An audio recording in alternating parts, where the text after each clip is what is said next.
Year 5 has now come to a close. It was a crazy, unexpected, fantastic season. We obviously swept the Cavaliers, the Pistons, the Raptors, and the Sonics en route to the first perfect playoff run of all time, which I definitely did not expect going into this playoff run. But it was a fantastic year. We had a head coach coming into his first season. We had the MVP with Mac Boyd. So not only did he win the Finals MVP, but he also won the regular MVP. And he just had a fantastic year. It was way better than I thought he was going to be. I did not expect this level of dominance here. He also led the league in points per game this season, which that will go up with the adjustments to our sliders. But also all NBA first team. He swept the awards. He was a fantastic player for us, and he helmed this playoff run. But you can't forget about the head coach that we hired internally, Claude Burns. Most of this coaching staff, 5 out of the 8 people on this staff are all new. 3 of them are returning from the past 2 seasons, but 5 of these guys, including Claude Burns, are on new contracts. He was obviously here before, but he's on a brand new contract, his first year as the head coach, and he did not even lose a single playoff game. So in our trophy case, we now have the Larry O'Brien. We also got the Executive of the Year award this season as well. But for Claude Burns, one thought I have about him is that I think I'm probably going to move away from doing pre-game game planning for the most part, because I didn't even really have to in the playoffs, especially in those last 2 series against the Raptors and the Sonics, because he's a good coach, and that tells me that if we can win those games without me game planning hardly at all, then I can just trust him as the coach, and he's pretty much proven that he is a good head coach to go forward with. But now talking about the salary cap breakdown, we're going to have about $69 million in cap room as of right now. Only 7 players on the roster, if you include Steve Ray, if we pick up his team option. And so I'm thinking about Cole Anthony, Chris Murray. They both made over $10 million this past season, and not sure how much they're going to want. And then also Matthew Rhodes, he's going to have a bigger role in this next season. So how much does Chris Murray's role fluctuate because of that? Does Cole Anthony regress at all? If not, is he worth bringing back? I think so. And then Steve Ray, has he earned a spot on this team? I really am not too sure. I think because of Augustine's kind of shocking rise thanks to the playoff run and his performance there, and Steve Ray's lack of performance, I think Augustine is probably a better candidate to return to the team for that kind of bench depth shooting guard role. And, obviously his numbers were pretty good in the postseason, over 50% shooting, 44% from 3. His plus minus in the playoffs was higher than Steve Ray's was during the regular season. So I think all signs are kind of pointing to us probably moving on from Steve Ray once we get to the team option. So we'll see about that once we cross that bridge. But I'm definitely thinking about that in the long run, because got to figure out who belongs on this team long term. I think Liddell has earned another couple of years with this team. So those are my thoughts going into the offseason. We started with a couple of retirements here. Paul George, Chris Middleton, Rudy Gobert, DeMar DeRozan are the main guys who have retired this season. And going to have 2 Hall of Fame inductees, Paul George and DeMar DeRozan. I think that is just very well deserved. Chris Middleton has number 22 retired in Milwaukee. He played for them for 12 seasons. So that one is also very well deserved. But now we get to the lottery odds. And we don't have a first round draft pick this season. The Clippers have our pick, so they have the 32nd best odds. And their pick belongs to Pelicans, who end up with the 5th overall pick. And the Nuggets have pick number 1, with the Wolves at 2, the Warriors at 3, who seem to always be up here once they lose Steph Curry. They had AC Cole. They drafted AC Cole coming off his 2nd season, so they're back in the top 3. But we're going to have 3 guys on contracts here going into the last year of their contracts. Curtis Spawner, Alton Slaughter, and I think Eddie Vaughn was the last one. So 3 guys on our staff that are on the last years of their contracts. The rest of them have 3 years left. We also bring in 2 medical department members to focus on stamina and fatigue and trying to just deal with that throughout the season. But as I said, no first round pick, only a second round pick in this upcoming draft. I chose to not focus at all really on the draft board. So most of these players are pretty new to me. So I only decided to show the first 16 picks of the draft here, which is just a lottery. So we're going to go through the first 16 picks here, see who goes where. And then at the end of it, I'm going to go through the summary and just pick out these standouts in terms of badges and in terms of potential. So that is the game plan going forward, probably for these off seasons for the draft, just because we're going to be focusing more on the winning part of the now and not more so on the future. But this pick is traded, pick 6 overall. The Suns trade this one to the Warriors for Walker Kessler and another player to get Ruben Mays. So the Warriors have pick 3 and pick 6. And the Lakers are going to trade this pick to Phoenix, who just traded the previous pick away. So they now trade Jaren Jackson Jr. for this pick to get Brett Young, who's going to be, I guess, his replacement at power forward. Interesting stuff there in terms of the draft movement. The Wizards end up taking Mel Conley here at pick 8. And the Suns are back on the clock here at pick 9. And they take Brian Olsen out of Virginia Tech. So they go with the good old Hokie right there. Ted Sanders goes next out of Villanova. He is going to head to Utah. They have a pretty young, fun team. We'll see the rosters across the entire league at the end of the episode. So stay tuned for that.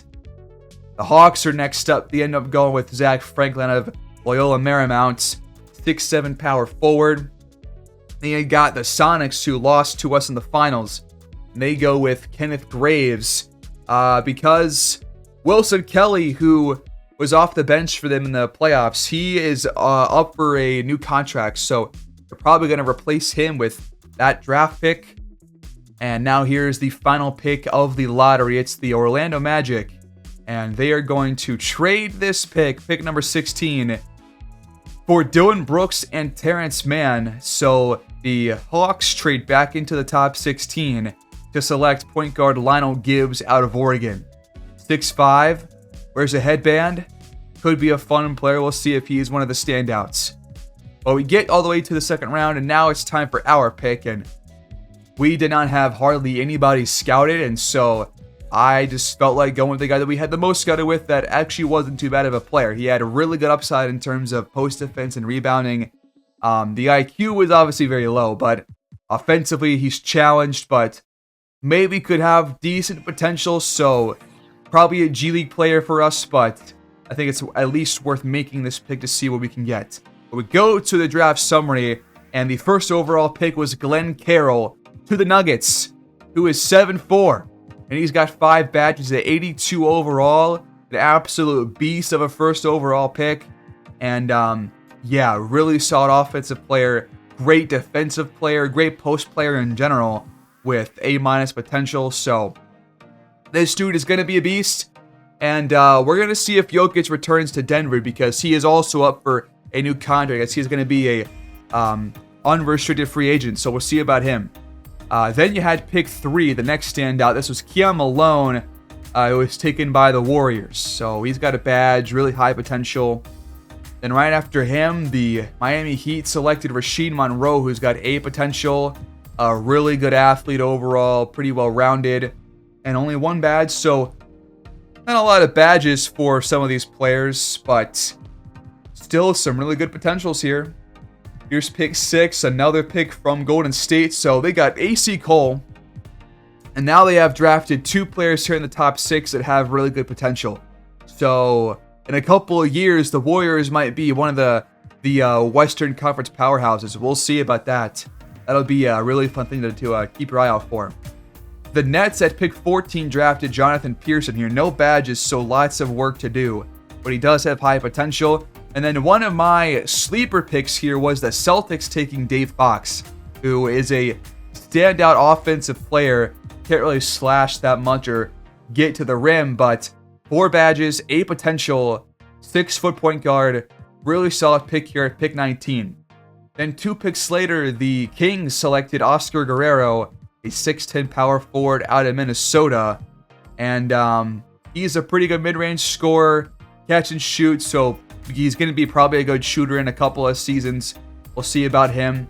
A lot of these guys have around 75 or lower overalls and only a handful or less badges, so a lot of these guys do have lots of work to do. It's not going to be easy for them to really realize their potential, but the final pick of the first round here, Rowan Gasol, was also a pretty solid pick by the Clippers. He ends up with a pretty high potential. We go to the second round, and Al Rice was taken by the Magic, and this guy is automatically a really fun offensive player.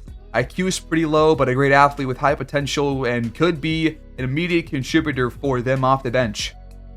And then the Celtics took another point guard in the second round who also has A potential. How? 2 different 6-foot point guards with A potential taken by Boston. And Peter Montgomery here looks like a really well-rounded prospect that could really grow into just a really great overall player in a couple of seasons. Our second round pick was Alexi Hammonds here. He ends up with B potential, so better than we thought. It said B- initially, but he's a great post defender with A post defense, B- rebounding. Can maybe shoot the mid-range, but everything else is going to be offensively challenged, as we had mentioned. But I think it is worth making him a part of the team, so we're going to pick up his contract, and he will be probably a G League player for us. Now for team options, we're going to obviously take the no-brainer option for Mac Boyd.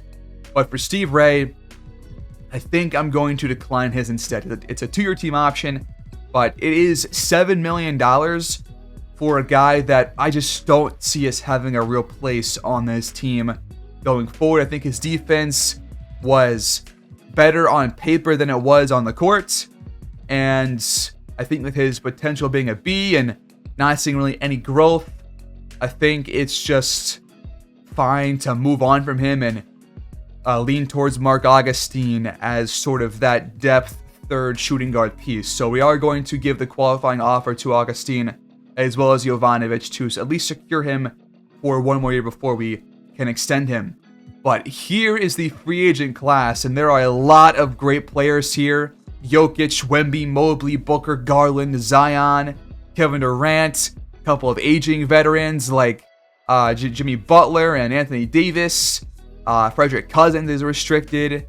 A lot of unrestricted guys coming off of their rookie contracts, though, and guys that are coming off the initial extensions. And Jovanovic here is really only expecting $20 million thereabouts, so not really that bad. I thought it would be a little bit more, but I think you take that, so we're going to be offering him a contract once moratorium is up. And then Cole Anthony wants a lot less than he was making, and keep in mind that the new contract sliders that are way better are being used now, so these are going to be a bit fresher and different than the years past. But Cole Anthony wants about $5 million per year to kind of return as that backup role, so I'm going to offer him that.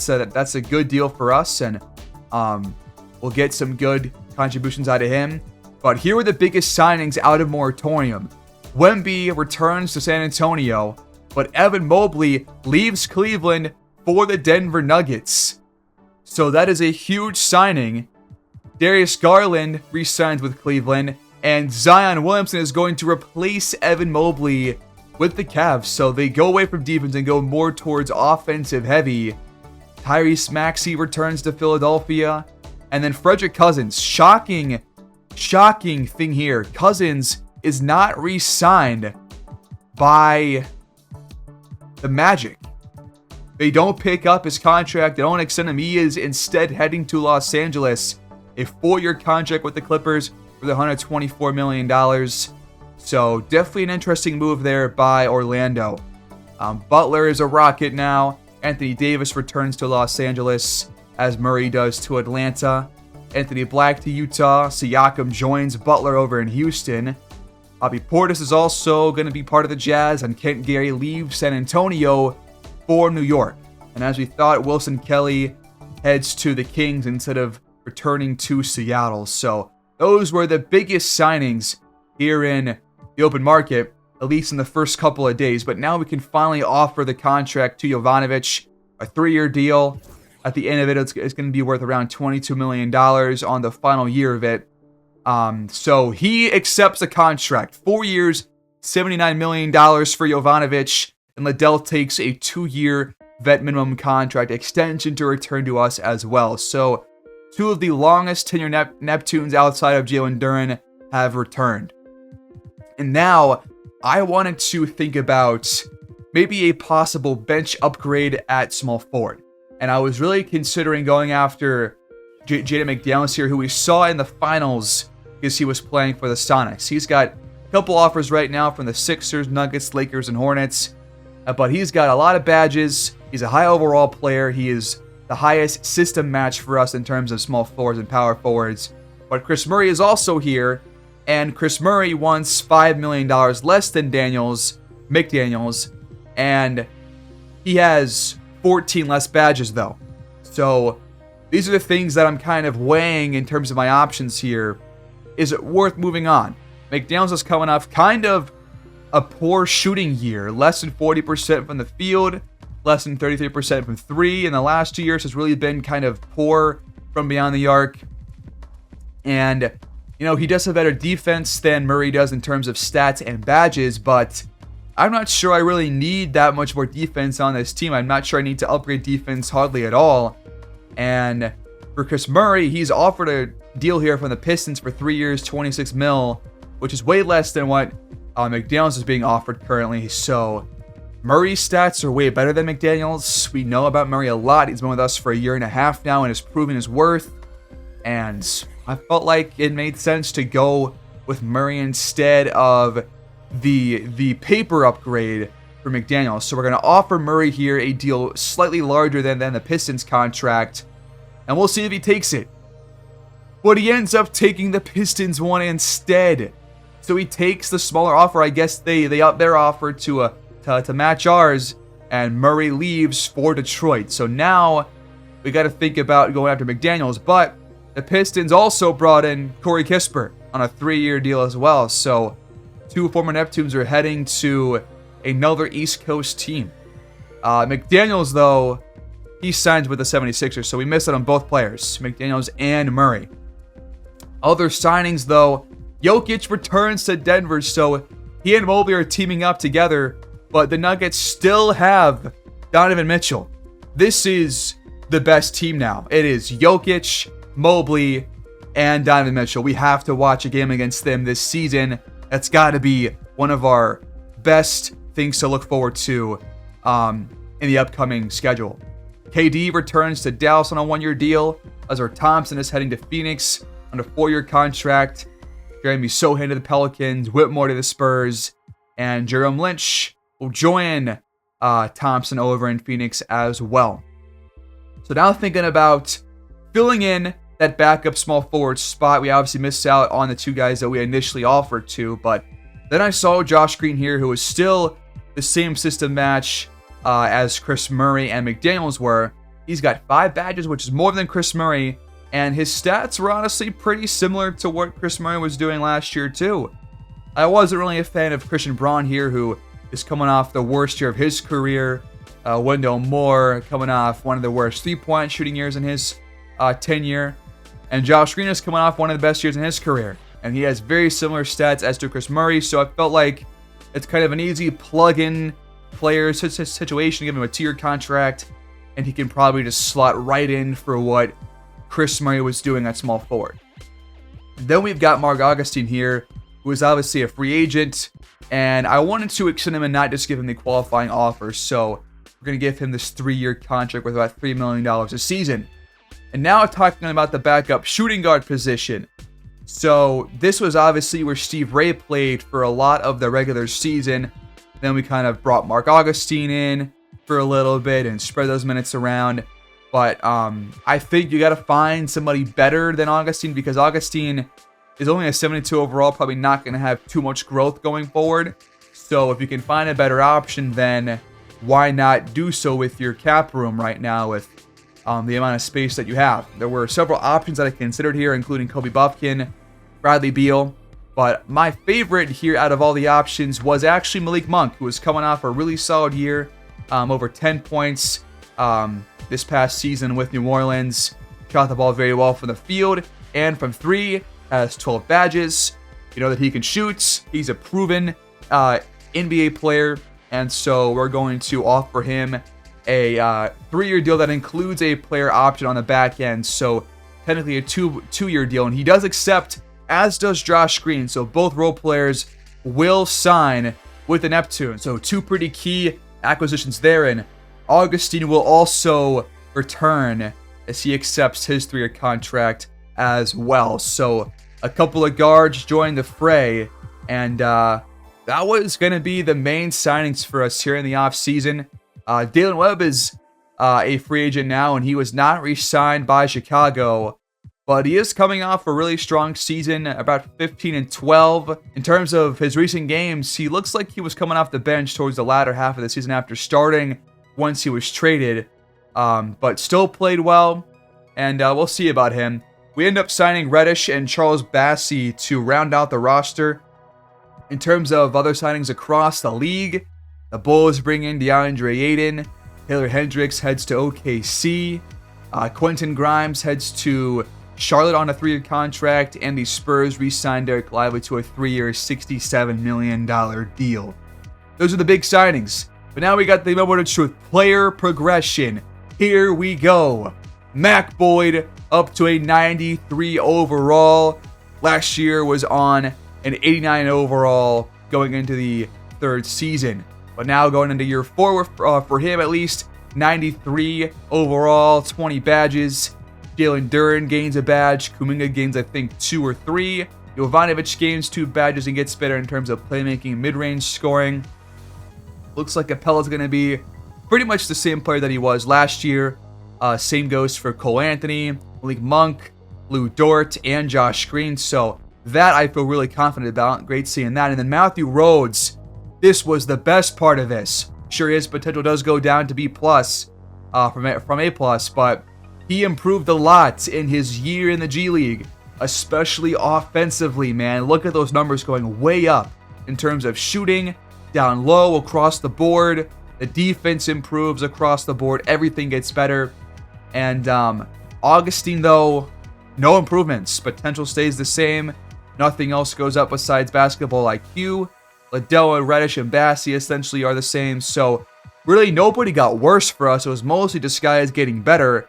So we're on track to probably be a better team than we were last year, especially now that we are coming into the second year with Claude Burns, now having a better game plan going forward and knowing what he wants to do with the team and all of that stuff. So this team is primed for another massive season. And as I said, Mac Boyd did gain about 5 badges between the start of last year and the player progression of this year. Jalen Duren, here's the upgrade badges for him.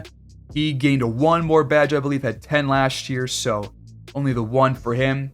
Kuminga gets a lot of gold badges this year, improves across the board in a lot of areas, but excited for his first season with us because only got to see him for the latter half of last season, obviously, in the playoffs, which was a good amount of game time, but still want to see some more. But Matthew Rhodes, man, I'm so happy with this. Even though he gets no additional badges, really, to see the shooting numbers go up is great because with the catch-and-shoot badge that he already has, he's primed for a pretty good offensive season. Now, he did not go up in physicals, really, but we'll see if that is a concern. Webb heads to the Spurs, and Dame signs with Dallas, so he's going to team up with Kevin Durant. But this was my game plan that I set up before we head into opening nights. So, same starting 5 as last year. We're going to keep Mac Boyd at power forward. He'll play a little bit at small forward, which is fine. But for the most part, 35 minutes for him. Kuminga at small forward. Dort down to about 23 minutes as a starter, but I could easily see myself putting in Monk as a starter as well. But we're going to give Matthew Rhodes 18 minutes off the bench, 17 for Anthony and Malik Monk, and around 13 or so for Josh, with 8 for Augustine, because I think he still deserves some playing time. Now for the playbook, we're going to keep it the same. But what I did do is I did completely revamp it. Now, what that means is I removed, I want to say, half of the plays that were there, mainly in terms of pick and rolls, 3-pointers, and like handoffing plays. And I added like 30 new random plays. So completely random stuff. I have no idea if, well, I just have no idea. I haven't seen those plays actually work out yet. So we're going to find out together on opening night. We're facing Portland here for the second time in 3 years on opening nights. Could be a fun game. They got 2 really good guards as their starters. They're starting Chris Ward, the rookie center, as their starting center to end this game. And they got Simons off the bench, so it could be a fun game. We're going to send Hammonds down to the G League. But I also do want to kind of run in transition this season, so that was a change to our game plan going into this sixth season, was adjusting the defense and rebounding to going out in transition instead of trying to crash the defensive glass. But here, now I'm going over the players that are 25 or younger with A+ or better potential. There's only 9 players on this list, including Victor Wembanyama, who obviously has a boatload of awards. And there is another Celtic on this list, man. It's Matthew Oakley. How many guys do these guys have that have A potential or better, man? This guy was drafted a couple years back, coming off a really strong second season with 15 points per game for the Celtics. The shooting was kind of worse, though, compared to his rookie years, so concerns there for him. There's also, obviously, Anderson here for the Pistons, who is coming off a phenomenal rookie year. One of the best ever, I think, with 19 points per game. He's already got as many badges as Mac Boyd has at 82 overall. This dude is primed for probably a better first couple of years than Mac Boyd had, which that is hard to believe. And we have watched that play out so far, and that's crazy. So there's obviously so many players that have the potential, but a lot of them aren't really reaching it yet, which is my problem with 2K, is that I think for a lot of players that have this high potential, it probably takes too long for them to get to where they should be. Like, I think 5 years in, there should be at least 5 or 6 different players that should be like probably 85 overall or higher that are making a huge impact across the entire league, which should include Mac Boyd, AC Cole, guys like that. So I'm not sure why they aren't necessarily happening as often, but there are still guys that have that potential. It just takes like probably 3 to 4 years and not 2 to 3 years for them to actually get to that overall. But Lawrence Blackwell here was drafted last year, hasn't played since he was drafted. He is over in OKC, so that kind of checks out. But he will be playing this year, I think, at a 76 overall. So we'll see about him. And then same story here for Adrian Morrison in Chicago. Did not play in his rookie year, but is a better player this year, so should get some playing time at some point. Then I went to a search to look at players 24 or younger with A or better potential. So this includes the A+ guys, but now it includes the A guys as well, including Mac Boyd and AC Cole. AC Cole, by the way, is all the way up to a 91 overall. He's coming off an even better year than his rookie year, and he also has way more badges than Boyd does as well, at I think like 31 compared to Mac Boyd's 20. So he is already off to a better start than Mac Boyd was in his first 2 seasons. And now he's going into year 3 for him. And gotta watch a game against the Warriors because they signed Devin Booker. They're going to be a really fun roster. So I want to see a game against them for sure this year. Scoot here on this list. We're going to face him opening nights. Grady Dick's coming off the best year that he's ever had in Toronto. So really good year scoring-wise with over 21 points per game. And then Delano Collins here, A potential, and he was a rookie. And he started the entire final series for the Sonics, so impressive start to his career. And then Rasheed Monroe, the 4th overall pick in this most recent draft over in Miami. Gonna see about him. Jawan Strong was drafted in the 2nd round 2 years ago by Denver, and they end up not bringing him back despite the high potential. He's now over in Charlotte at a 77 overall, so we'll see about him. They got rid of Cody Hill, so he is heading elsewhere. So That frees up time for him. You got Keon Malone and some other players here. They had Dave Fox as well that we had talked about. There's also Roland Cassell, who is the 32nd pick, the last first rounder. Mauricio Barreas coming into his second year with Toronto, coming off a 6-4 rookie campaign. Played pretty well off the bench, honestly. And Oscar Guerrero, Peter Montgomery, two of the other draft picks.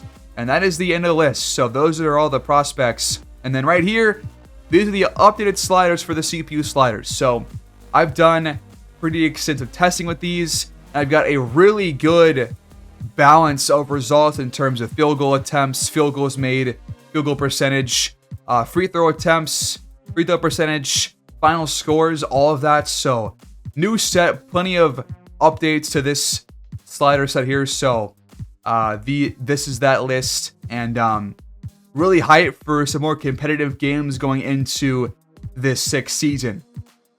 But now to end off, I'm just going to scroll through the different teams' rosters very briefly.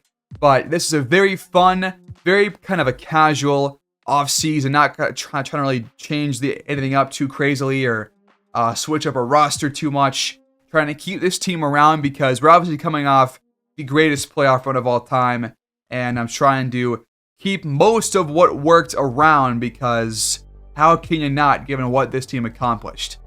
But there are plenty of rosters here, including Golden State, that I really want to face this next season. So I want to face them. I want to face Milwaukee, of course, who still has Tatum and Cunningham and now Jaden Ivey. I want to face Cleveland with Zion.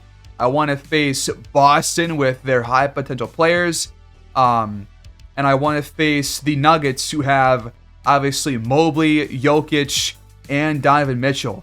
So plenty of teams that have my eye on for us to take on for some really fun games. But that is going to close out the episode, folks. Thanks for watching. As always, please like, subscribe, comment down below. Check out my second channel. And as always, I will see you guys in the next episode. Pretty fun one here. Pretty simple. Pretty straightforward. But looking forward to year 6. A lot to look forward to in terms of our young players. So I'll see you guys there. Peace out.